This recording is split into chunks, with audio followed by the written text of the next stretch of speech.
Hi hello ಎಲ್ರಿಗೂ ನಮಸ್ಕಾರ. Welcome to ನಮ್ಮ ಕನ್ನಡ ಯೂಟ್ಯೂಬ್ ಚಾನಲ್. ನಾನು ನಿಮ್ಮ ರಾಹುಲ್ ಮಾತಾಡ್ತೀನಿ. ಫಾರ್ ದ ಫಸ್ಟ್ ಟೈಮ್ ನನಗೆ ರಿಷಾ ಮೇಡಮ್ ಅವ್ರು ಸಿಕ್ಕಿದ್ದಾರೆ ಇಂಟರ್ವ್ಯೂಗೆ. ಬನ್ನಿ ಮಾತಾಡ್ಸ್ಕೊಂಡು ಹೋಗೋಣ ಬೆಂಗಳೂರು ಇನ್ ಸಿನಿಮಾ ಬಗ್ಗೆ. ಮೇಡಮ್ ನಮಸ್ತೆ.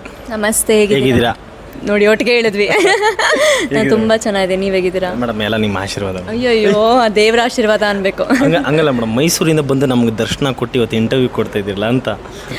ನನಗೆ ಮೈಸೂರು ಅನ್ನೋದು ಒಂಥರ ನಾನು ಬಿಡೋಕ್ಕಾಗಲ್ಲ. ಮೈಸೂರು ನನಗೆ ತುಂಬ ಕೆಲಸ ಇದ್ದರೂ ಕೂಡ ನಾನು ಅಪ್ ಆ್ಯಂಡ್ ಡೌನ್ ಮಾಡ್ತಾನೆ ಇರ್ತೀನಿ. ಸೊ ಮೇ ಬಿ ಇಲ್ಲ, ನನಗೆ ನಿಮ್ಮ ಮುಂಚೆನೇ ಗೊತ್ತಲ್ಲ. ಸೊ ಹೌದು, ಇಂಟರ್ವ್ಯೂ ನಾನು ನಿಮ್ಮ ಜೊತೆ ಫಸ್ಟ್ ಟೈಮ್ ಮಾಡ್ತಾ ಇರೋದು. ಅದೊಂದು ಟೈಮ್ ಅಂತ ಹೇಳ್ತೀವಲ್ವಾ, ಮೇ ಬಿ ಇವತ್ತು ಕಾಲ ಕೂಡ ಬಂದಿದೆ ನಮಗೆ. ಅಂದರೆ ಮೈಸೂರು ಚಾಮುಂಡೇಶ್ವರಿ ನಂಗೆ ತುಂಬ ನೆನೆಸ್ಕೊತಾ ಇರ್ತೀನಿ. ಇವತ್ತು ಬರ್ತಾನೋ ಕೈ ಮುಕ್ಕ ಮುದ್ದೋದಕ್ಕೆ ನಿಮ್ಮ ದರ್ಶನ ಆಯಿತು. ಆ ತಾಯಿನ ನಮ್ದವ್ರು ಯಾವತ್ತೂ ಯಾರೂ ಕೈ ಬಿಡಲ್ಲ ತಾಯಿ. Thank you madam. Bengaluru in cinema ನಿಮಗೆ ಹೇಗೆ ಬಂತು? ಈ ಸಿನಿಮಾ ಅಂದರೆ ಬಿಗ್ ಬಾಸ್ಗಿಂತ ಮುಂಚೆ ಮಾಡಿದ್ದ ಸಿನಿಮಾ ಹೇಗೆ ಮೇಡಮ್? ಹೌದು, ಡೆಫಿನೆಟ್ಲಿ ಬಿಗ್ ಬಾಸ್ಗಿಂತ ಮುಂಚೆ ಮಾಡಿದ್ದು. ನನ್ನ ಫಸ್ಟ್ ಮೂವಿ ಅದಾದಮೇಲೆ ವಾಸ್ ಲೈಕ್ ಥಿಂಕಿಂಗ್, ಯಾಕಂದರೆ ನಾನು 2020 ಎಜುಕೇಷನ್ ಮುಗಿಸಿದೆ. ಆಗ ಕೋವಿಡ್ ಟೈಮ್ ನಾನು ಎಜುಕೇಷನ್ ಮುಗಿಸಿದಾಗ. ಸೊ ಆ ಟೈಮಲ್ಲಿ ಕ್ರೀಶಲ್ಲಿತ್ತು, ನಾನು ಎಜುಕೇಷನಿಂದ ಜಾಬಿಗೆ ಹೋಗಬೇಕಾ ಅಥವಾ ಇಲ್ಲಿಗೆ ಬರಬೇಕಾ, ಏನು ಮಾಡಬೇಕು ಅನ್ನೋ ಟೈಮಲ್ಲಿ ನನಗೆ ಫಸ್ಟ್ ಮೂವಿ ಕ್ರೇಜಿಗೆ ಇರ್ತೀವಿ ಅಂತ. ಅದಾದಮೇಲೆ ಫಸ್ಟ್ ಮೂವಿ ಮಾಡಿಬಿಡ್ತಾರೆ ಎಲ್ಲರೂ, ಓಕೆ, ಒಂದು ಜೋಶಲ್ಲಿ. ಸೊ ಸೆಕೆಂಡ್ ಅಂತ ಆಪ್ಷನ್ ಬಂದಾಗ ಮೇ ಬಿ ನನ್ನ ಇಂಡಸ್ಟ್ರಿ ಕರ್ಕೊಂಡು ಬಂದಂಥ ಸಿನಿಮಾ ಬ್ಯಾಂಗ್ಳೂರಿನ. ಸೊ ಯಾಕಂದರೆ ಧರ್ಮ ಸರ್ ಆಗಲಿ, ಅನುಷಾ ಅವ್ರು ಆಲ್ರೆಡಿ ಮಾಡಿದರು ತುಂಬ ಸಿನಿಮಾಗಳು. ಸೊ ಆ ಟೈಮಲ್ಲಿ Karthik sir, I need to appreciate my director sir. ಕರೆದ್ರು, ಕುತ್ಕೊಂಡ್ರು, ನಿಮ್ಗೆ ಆ್ಯಕ್ಟಿಂಗ್ ಬರುತ್ತಾ ಬರಲ್ವಾ ಏನು, ಯಾಕಂದರೆ ಒಂದು ಒಳ್ಳೆ ಡೈರೆಕ್ಟರ್ ಆದವರು ಎಂಥವ್ರ ಕೆಲವು ಆ್ಯಕ್ಟಿಂಗ್ ತೆಗೆಸ್ತಾರೆ, ಅದು ಇಂಪಾರ್ಟೆಂಟ್. ಅವ್ರು ಮೇ ಬಿ ಅವತ್ತು ಕೈ ಹಿಡ್ದಿದ್ದಕ್ಕೆ ಇವತ್ತಿಷ್ಟು ಮಟ್ಟಿಗೆ ಬರ್ತಾಯಿದೆ ಸಿನಿಮಾ. ನಿಮ್ಮ ಪಾತ್ರದ ಬಗ್ಗೆ ಮೇಡಮ್, ಬೆಂಗಳೂರಿಂದ ನನ್ನ ಪಾತ್ರ ಜಾಸ್ತಿ ರಿವೀಲ್ ಮಾಡೋಕ್ಕಾಗಲ್ಲ, but definitely a strong character. ನೀವು ಸಿನಿಮಾ ನೋಡಿದ್ರೆ 100% ರಿಷಾ ಓಕೆ ಇಷ್ಟು ಚೆನ್ನಾಗಿ ಅಭಿನಯ ಮಾಡಬಲ್ಲ ಅಂತ ಕೇಳ್ಕೊಡೋಷ್ಟು ಮಟ್ಟಿಗೆ ಪಾತ್ರ ಸ್ಟ್ರಾಂಗ್ ಇದೆ. ಎಲ್ಲೋ ಟ್ರೈಲರಲ್ಲಾಗಲಿ ಅಥವಾ ಎಲ್ಲ ಕಡೆ ನಾನು ಕಮ್ಮಿ ತೋರಿಸಿರ್ಬೋದು, ಬಟ್ ನನಗೆಲ್ಲೂ ಆ ಪ್ರಾಮುಖ್ಯತೆ ಕಮ್ಮಿ ಮಾಡಿಲ್ಲ ಡೈರೆಕ್ಟರ್ ಸರ್. ಡೆಫಿನೆಟ್ಲಿ ತುಂಬ ರಿವೀಲ್ ಮಾಡೋಕ್ಕಾಗಲ್ಲ, ಬಟ್ ಹಾನೆಸ್ಟ್ಲಿ ಒಂದು ಒಳ್ಳೆ ಸ್ಟ್ರಾಂಗ್ ಇರೋ ಅಂಥ ಕ್ಯಾರೆಕ್ಟರ್. ಅಂದರೆ ನಿಮ್ಮ ಕೆರಿಯರ್ ಫಸ್ಟ್ ಸಿನಿಮಾ ಇದು, ನಿಮ್ಗೆ ಎಷ್ಟು ಚಾಲೆಂಜಿಂಗ್ ಅನಿಸುತ್ತೆ ಈ ಸಿನಿಮಾ, ಅಂದರೆ ಸಿನಿಮಾ ಫೀಲ್ಡಲ್ಲಿ ಆ್ಯಕ್ಟಿಂಗ್ ಮಾಡೋದು?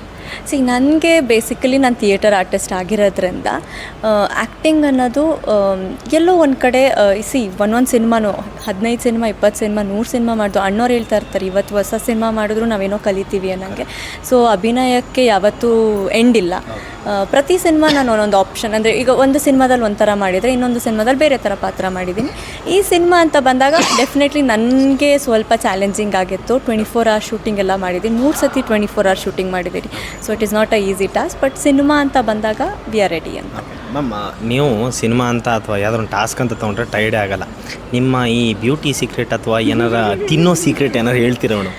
ಬ್ಯೂಟಿ ಸೀಕ್ರೆಟ್, ತಿನ್ನೋ ಸೀಕ್ರೆಟ್ ಏನಿಲ್ಲ. ಇವಾಗ ಟ್ರಾನ್ಸ್ಫಾರ್ಮೇಷನ್ ನೀವು ನೋಡಿದ್ರೆ ಬಿಫೋರ್ ಬಿಗ್ ಬಾಸ್ ನಾನು ಎಷ್ಟು ಲೇಸಿಯಾಗಿ, ಲೇಸಿನೆಸ್ ನಮ್ಮನ್ನ ಕಿಲ್ ಮಾಡೋದು. ಯಾಕಂದರೆ ನನಗೆ ತುಂಬ ಕಂಫರ್ಟ್ ಲೈಫ್ ಇತ್ತು. ಅಂದರೆ ಮೈಸೂರಲ್ಲಿ ಇರ್ತೀನಿ, ಆರಾಮಾಗಿರ್ತೀನಿ, ಏನೂ ಇಲ್ಲ, ಮಾಡ್ಕೊಳ್ಳೋಣ.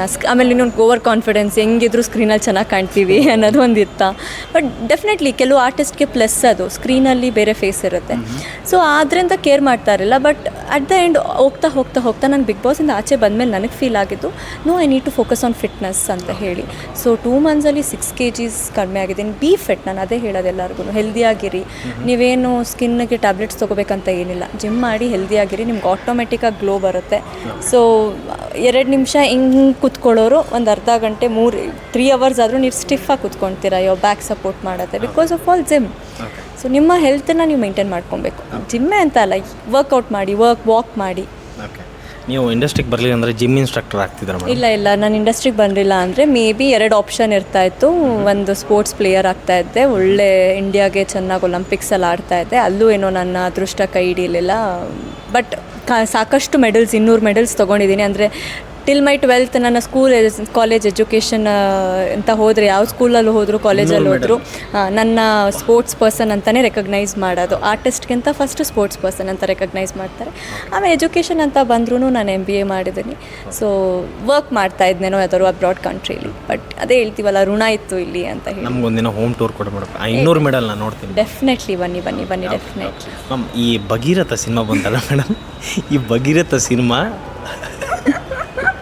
ಯಾಕೆ ಮೇಡಮ್ ಭಗೀರಥ ಅಂದ ತಕ್ಷಣ ಹಂಗೆ ಹೇಳಿ ಪಾಪ ಹೀರೋಯಿನ್ಸ್ 3 ಜನ ಇದ್ದಾರೆ ಆ ಭಗೀರಥದಲ್ಲಿ. ಅವ್ರನ್ನೆಲ್ಲ ಯಾರನ್ನೂ ಪ್ರಮೋಟ್ ಮಾಡಿದೆ. ಅವರು ಈ ಭಗೀರಥ ಹೀರೋ ಬಂದು ನನ್ನ ತಂದೆಯ ಆಪ್ತ ಸ್ನೇಹಿತರು ಹೇಳ್ಬೇಕಂತ ಹೇಳಿದ್ರೆ, ಅಂದರೆ ಕ್ಲೋಸ್ ಫ್ರೆಂಡು.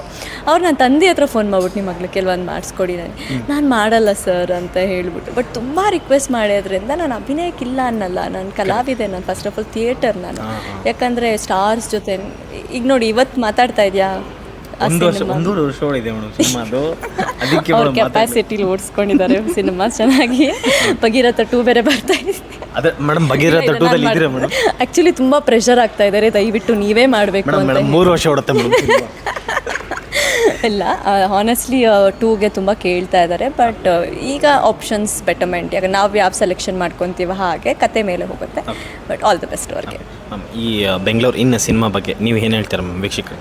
ಡೆಫಿನೆಟ್ಲಿ ಇದೇ 17th ಬರ್ತಾ ಇದ್ದೀವಿ, ಖಂಡಿತ ಬಿಡು ಮಾಡಿಕೊಂಡು ಬನ್ನಿ. ಯಾಕಂದರೆ ನೀವು ಬಂದಾಗ ಒಂದು ಒಳ್ಳೆ ಸೋಷಿಯಲ್ ಮೆಸೇಜ್ ಕೊಟ್ಟಿದ್ದೀವಿ. ಸೊ ಪ್ರತಿಯೊಬ್ಬರು ಈಗ ನಿಮ್ಮ ಜೀವನದಲ್ಲಿ ಆಗಿರ್ಬೋದು ಅಥವಾ ನಿಮ್ಮ ಫ್ರೆಂಡ್ ಜೀವನದಲ್ಲಿ ಆಗಿರೋ ಕತೆಗಳನ್ನ, ನಿಜ ಜೀವನದಲ್ಲಿ ಆಗಿರೋ ಕತೆಗಳು ಬ್ಯಾಂಗ್ಳೂರಿನ ಅಂತ ಹೇಳ್ಬೋದು. ನೀವು ಬಂದರೆ ನಿಮ್ಗೊಂದು ಅವೇರ್ನೆಸ್ ಸಿಗುತ್ತೆ, ಮೆಸೇಜ್ ಸಿಗುತ್ತೆ. ಆಗಿಲ್ಲ ಅಂತ ಹೇಳಿದ್ರು ಮುಂದೆ ಯಾವತ್ತಾದರೂ ಹಂಗೆ ಆಗಬಹುದು ಅನ್ನೋದು ಒಂದು ಒಳ್ಳೆ ಮೆಸೇಜ್ ಕೊಟ್ಟಿದ್ದೀವಿ. ಡೆಫಿನೆಟ್ಲಿ ಒಂದು ಒಳ್ಳೆ ಥ್ರಿಲ್ಲರ್ ಮೂವಿ ಇದು. ಸೊ ದಯವಿಟ್ಟು ಬನ್ನಿ, ವೀಕ್ಷಿಸಿ ಅಂತ. Thank you thank you so much.